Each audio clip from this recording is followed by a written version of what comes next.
전설적인 투자서적 주식시장의 100배의 저자 토마스 펠프스가 남긴 말입니다. 오늘 여러분의 통장에 있는 1억 원 이 돈을 어떻게 정의하시겠습니까? 누군가는 불안해서 꽉 쥐고 있어야 할 생존 자금이라 말하지만 관점을 조금만 바꾸면 이 1억 원은 내 인생을 가장 화려한 미래로 데려다줄 탑승권이 됩니다. 지난 10년 그리고 앞으로의 10년. 세상은 놀라운 속도로 발전해왔고 또 발전할 것입니다. 우리가 해야 할 일은 그 발전의 궤도에 내 자산을 올려놓는 일뿐입니다. 오늘은 1억 원이라는 소중한 종잣돈을 나스닥 100, 즉 QQQ에 투자하고 10년을 함께 했을 때 여러분의 삶이 얼마나 긍정적이고 풍요롭게 바뀔 수 있는지를 확인해 보겠습니다. 자본주의 사회에서 1억 원은 단순한 소비재가 아닙니다. 나를 대신해 24시간 일해줄 수 있는 가장 강력한 고용인입니다. 우리는 이 고용인을 어디로 출근시킬지 결정해야 합니다. 가장 검증된 일터, 바로 미국 나스닥 100 지수를 추종하는 ETF QQQ입니다. 많은 투자자가 QQQ를 단순히 변동성 큰 기술주 상품으로 오해합니다. 하지만 주요 경제지인 월스트리트 저널과 블룸버그는 최근 몇 년간 시장을 주도한 기업들을 매그니피센트 세븐이라 명명했습니다. 애플, 마이크로소프트, 구글, 아마존, 엔비디아, 메타, 테슬라. 이 7개 기업이 S&P 500 상승분의 대부분을 견인했다는 기사 한 번쯤 보셨을 겁니다. QQQ는 바로 이 기업들을 포함해 비금융 혁신 기업 100개를 통째로 담고 있습니다. 우리가 아침에 눈을 떠 아이폰을 확인하고 구글로 검색하고 윈도우로 업무를 보고 유튜브를 시청하는 모든 순간 이 기업들의 매출은 올라갑니다.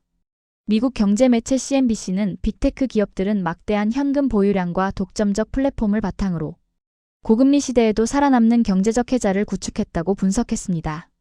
즉, QQQ에 1억을 넣는다는 건 특정 종목을 맞추는 도박이 아니라 인류가 기술을 통해 발전한다는 메가 트렌드 그 자체에 올라타는 행위입니다. 그렇다면 시계를 10년 전으로 돌려보겠습니다.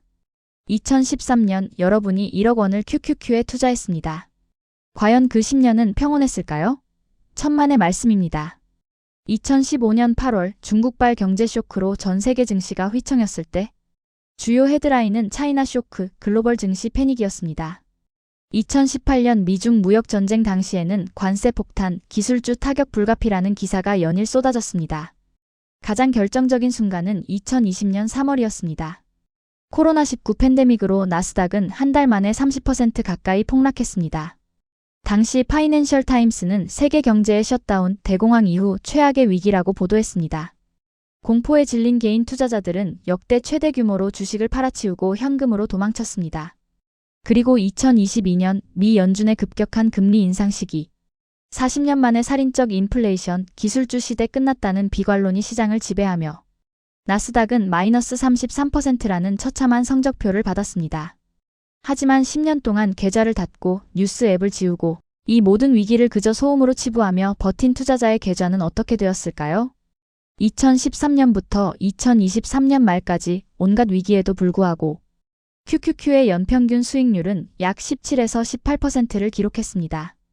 1억 원은 10년 뒤 배당 재투자를 포함해 약 4억 원 후반에서 5억 원 수준으로 불어났습니다. 대다수 전문가가 지금은 팔 때라고 외치던 그 순간들이 지나고 보니 역사상 가장 싼 가격에 자산을 살 수 있는 기회였습니다. 시장은 언제나 우려의 벽을 타고 오릅니다. 공포에 매도하지 않는 것, 그것이 1억을 5억으로 만드는 유일한 비결입니다. 여기서 의문이 생깁니다. QQQ가 좋은 건 알겠는데 왜 내 계좌는 마이너스인가? 전설적인 펀드 매니저 피터 린치가 운영했던 마젤란 펀드의 사례가 답을 줍니다. 이 펀드는 13년간 연평균 29%라는 경이로운 수익률을 기록했습니다. 하지만 피터 린치는 은퇴 후 인터뷰에서 충격적인 사실을 밝혔습니다. 내 펀드에 투자한 고객 중 절반은 돈을 잃었다. 이유는 간단했습니다. 시장이 좋을 때 들어와서 폭락할 때 겁을 먹고 팔고 나갔기 때문입니다. 주가는 올랐지만 투자자의 잔고는 줄어드는 이 아이러니. 이것이 바로 변동성을 위험으로 착각한 대가입니다. 1억 원이 복리의 마법을 부리기 위해서는 임계점이 필요합니다. 처음 3년, 4년은 답답합니다. 오르락내리락하며 제자리 걸음을 하는 것 같습니다. 하지만 7년 차를 넘어서는 순간 자산의 증가 속도가 노동소득을 압도하기 시작합니다. 1억에서 2억 가는 시간보다 4억에서 5억 가는 시간이 훨씬 짧아집니다.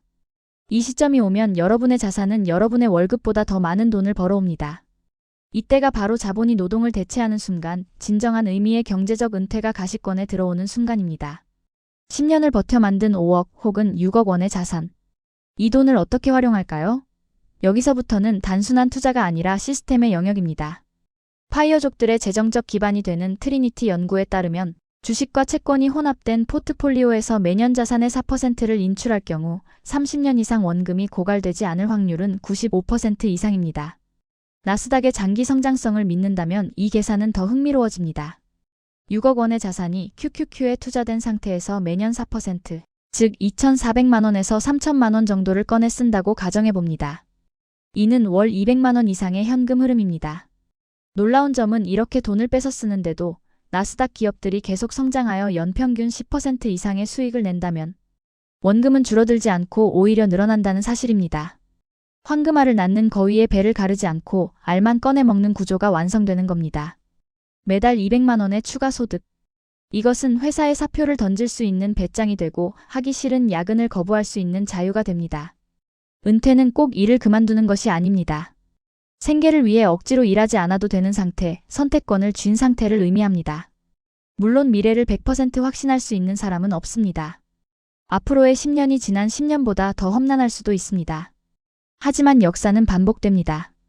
인플레이션은 현금의 가치를 갉아먹고 혁신 기업은 위기 속에서 더 강해집니다. 지금 손에 쥔 1억 원을 어떻게 보시겠습니까? 불안해서 꽉 쥐고만 있어야 할 종이 뭉치입니까? 아니면 10년 뒤 나에게 자유를 선물할 씨앗입니까? 부자가 되는 길은 복잡하지 않습니다. 다만 지루할 뿐입니다. 많은 사람이 그 지루함을 견디지 못해 잦은 매매로 수익을 갉아먹습니다. 오늘 말씀드린 전략의 핵심은 무엇을 사느냐보다 어떻게 버티느냐에 있습니다. 타이밍을 맞추려 하지 마십시오. 시간을 믿으십시오. 1억 원을 묻어두고 10년 뒤 계좌를 열어봤을 때 여러분은 단순히 돈을 번 것이 아니라 시간을 이긴 승리자가 되어 있을 것입니다. 오늘의 선택이 10년 뒤 여러분의 아침 풍경을 바꿉니다. 오늘도 긴 영상 시청해주셔서 감사합니다.